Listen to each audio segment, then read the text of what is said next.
Attention, cette vidéo contient des spoils sur le film.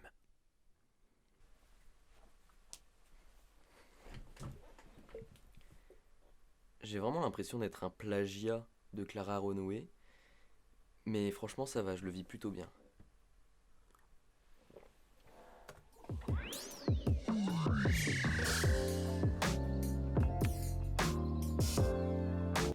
Jonah Hill a passé 4 ans sur l'écriture du script et allait régulièrement au spot de Courthouse à LA en pleine nuit pour écrire et s'asseyer là où s'assoient les acteurs dans le film. A la base, le film ne ressemblait pas du tout à ça et était bien moins inspiré de la vie de Jonah Hill. Mais c'est sur les conseils de Spike Jonze qu'il a modifié le script et qui s'est beaucoup plus inspiré de sa vie. N'empêche que le film n'est pas autobiographique, mais il s'est fortement inspiré d'un milieu qu'il a fréquenté quand il était ado et qui lui avait à l'époque permis de trouver un groupe d'amis. C'est cool, moi j'aime bien, on a tous besoin d'un groupe d'amis.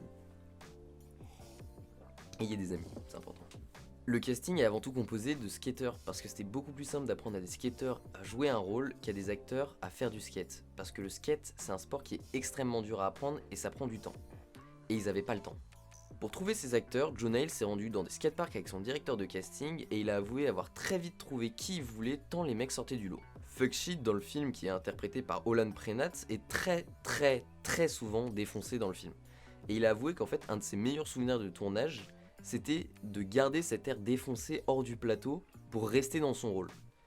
En gros, sa passion c'était de faire le défoncé sur le plateau. Comme quoi il en faut peu pour être heureux, hein, vraiment.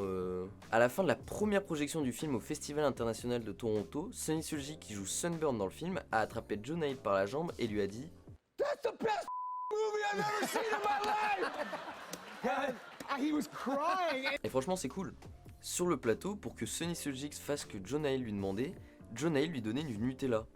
C'était un peu sa drogue, un peu en échange de si tu fais bien ce que je te demande, t'auras du Nutella. Dans le film, Sonny Sulji est censé pratiquer le coït avec l'actrice Alexa Nomi, mais il faut savoir que dans la vraie vie, ces deux acteurs ont 9 ans d'écart et qu'à l'époque du tournage, il avait 11 ans, ce qui a dû être un peu particulier.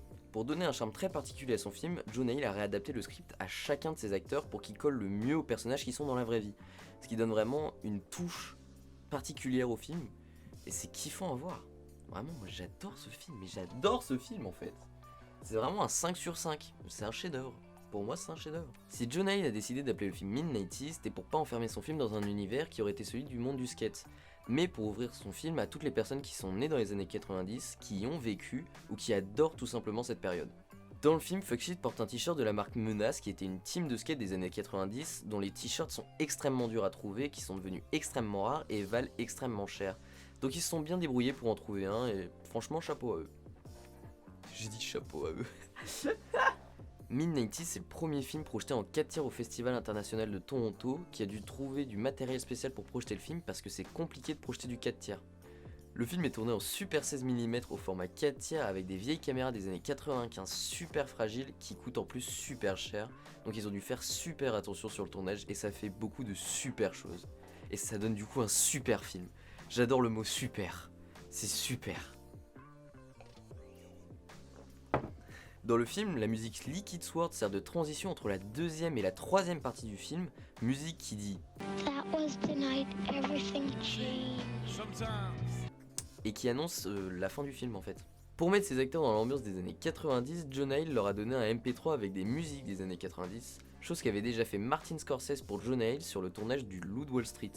Beaucoup de scènes ont été supprimées au montage, dont une où Sonny Sulji devait utiliser des POG, et il était complètement perdu sur le tournage parce qu'il n'avait jamais utilisé de POG de sa vie. A la fin du film, les acteurs ont un accident de voiture qu'a réellement eu Jonah Hill quand il avait 15 ans et qui a failli lui coûter son bras. Sur le casting, Olan Prenat était tellement explosif que Jonah Hill avait oublié de l'auditionner et l'avait directement coché comme les acteurs retenus. Bon, il fut bien évidemment auditionné au final, et bien évidemment gardé, ce qui est assez logique. Avant le tournage, Jonah Hill sortait régulièrement avec les acteurs afin de créer une vraie cohésion de groupe et un vrai groupe de potes qui donne quand même un plus au film. Sur le plateau, Jonah Hill prenait les téléphones des acteurs afin de les plonger au maximum dans l'ambiance des années 90, chose qu'il n'a pas eu besoin de faire avec Sonny Sulji qui avait tellement peur que son téléphone sonne sur le plateau qu'il ne le prenait pas.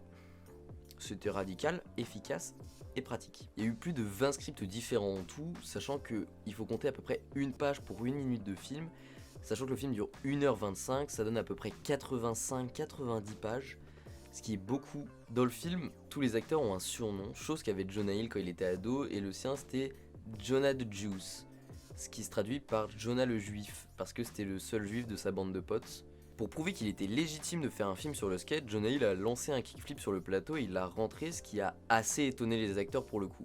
La part de skate que regardent les acteurs dans le skate shop pendant le film est une part de skate qui a été réalisée par Spike Jonze dans les années 1991, qui s'appelle Video Days.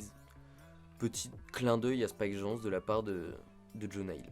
Après une projection d'essai, le projectionniste a regardé Jonah Hill et lui a dit que c'était super cool d'avoir retrouvé un film des années 90 et de le ressortir en salle. Ce qui montre que même le projectionniste s'est fait avoir, et ce qui montre quand même les talents de réalisation de Jonah Hill. Il est fort, il est très fort, il est très très fort. Pour un premier film, il est super fort. J'espère que cette vidéo vous aura plu, en tout cas moi j'ai adoré la faire, sachant que Mid-90s en plus est mon film préféré. Bref, regardez Mid-90s, prenez-en plein les yeux, namasté à vous.